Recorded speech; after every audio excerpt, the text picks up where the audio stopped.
Updated hardware and software hope to bring one of our favorite media products into this year's holiday season. It's Joshua Vergara from Android Authority. What's going on, everybody? And this is a review of the Chromecast 2015 edition and Chromecast Audio.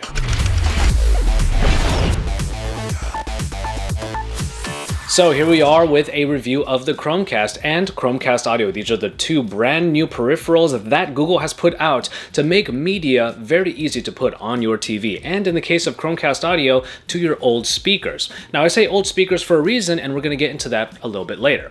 Replacing the original Chromecast is obviously a plug-and-play situation. It does look a little bit different, and at first we weren't too sure about the actual design of this device. It looked a little bit odd to us, and the fact that it actually had to dangle down from that HDMI port was a little bit odd. But I do think that there are some benefits to having this particular design. As you can see in this shot right here, it kind of gets out of the way of any walls that might be right behind your TV in which the original Chromecast might actually be pressing up against. This time around, it actually is a little bit space saving, even if it dangles around, and it is a little bit odd in terms of the type of aesthetic that they've picked for this year's Chromecast.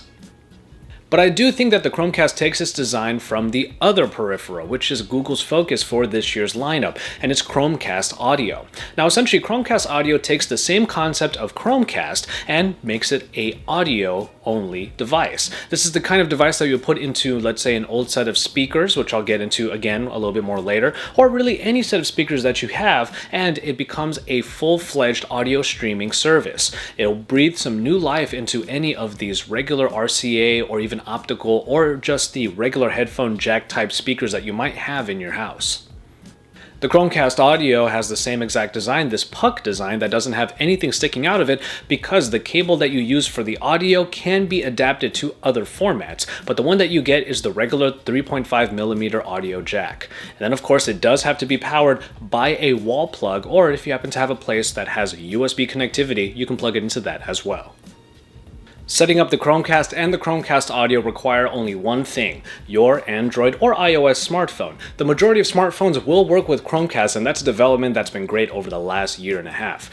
But on that phone, you're going to just have to install the Chromecast application. And it's within that application that you'll see an updated design. Not only is it an aggregation system for all of the different applications you could use with the Chromecast, it will also point you towards any content that it thinks you would be interested in.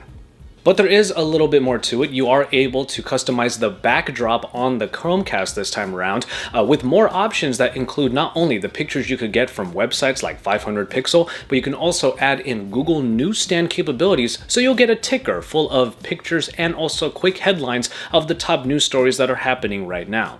The backdrop is nice to have, and if you have your TV on all the time, then it is pretty useful to have, and it makes it look really nice when you're not actually using your TV with your Chromecast. Performance using the Chromecast is supposed to be updated because underneath that kind of odd design that we mentioned earlier, there are some updated internals. Mainly, the wireless signal has been updated from the 2.4 GHz variety to 5 GHz. The 5 GHz variety does happen to be a little bit more opened up, and it should also make it a little bit faster when it comes to buffering the content that you're streaming. And in our testing, it does seem to do the trick. While the presentation at the Nexus event that told us that the content was going to be preloaded in the background as you are selecting it, making for almost instantaneous streaming, is not really something that we've observed. Now, one thing I will say is recently I signed up for HBO Now, and HBO Now has a pretty substantial portion of the Chromecast application right here. Especially if you have it installed, it's going to show you all of the different content that you're going to have. And one thing that I will say in terms of the speed of performance is that on HBO Now with the original Chromecast, I did notice that I had to try buffering again multiple times. The content tends to get a little bit fuzzy when it goes to lower resolution so it can keep up with the speed. But with the new Chromecast, I've had no problems having HBO Now, and it has been crystal clear the whole time. Now, it is true that 1080p resolution video is all you're going to get with the Chromecast with nothing above it, but that's not that big of a deal when a majority of TVs out there are still not even 2K at the moment. Which brings us to Chromecast Audio. Now, this is the type of device that is a little bit more specialized. It may not be something that all of you out there are going to be buying, but if it fits your needs, then this just might be the perfect product for you. Let's imagine for a second that you might have some old, let's say, college days speakers that you used in your dorm, and you still have them and they perform really well, but you don't really have them connected to anything but your laptop, or from time to time you might have it connected to a TV that has that type of output. Chromecast audio is the kind of device for you that you could really make those speakers actually be viable these days. Chromecast audio allows you to have a singular source for streaming music, which won't get interrupted by all of the things that your phone would do on the side. You could still do things on your actual device while the music is playing on the speaker that Chromecast audio is connected to.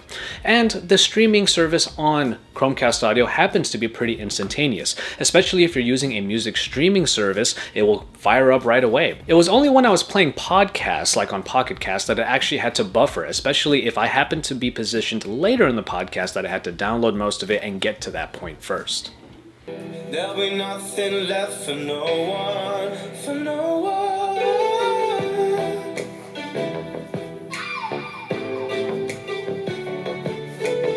Not to mention the fact that when you're using Bluetooth, your actual notifications might interrupt the audio that you're already streaming to your speaker. Other than that, however, audio quality from the Chromecast audio is kind of standard, maybe a little bit above average. You're paying $35 for an audio peripheral device, so you can't really expect it to have the kind of quality that a high-quality DAC would have.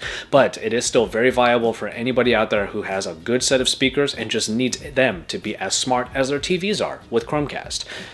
Probably the best part about the Chromecast is that it is available for pretty much any platform. If you have an iOS device, you're still good to go. Android, of course you have it. But even if you don't have either of those for whatever reason, you can still stream content from your computers using a Chrome browser. You can stream not only all of the different streaming services, but you can stream a tab from Chrome or the entire desktop. And even then, for any one of you who have smartphones in the Android space, you can also stream your entire screen to the Chromecast. So there are a lot of possibilities here.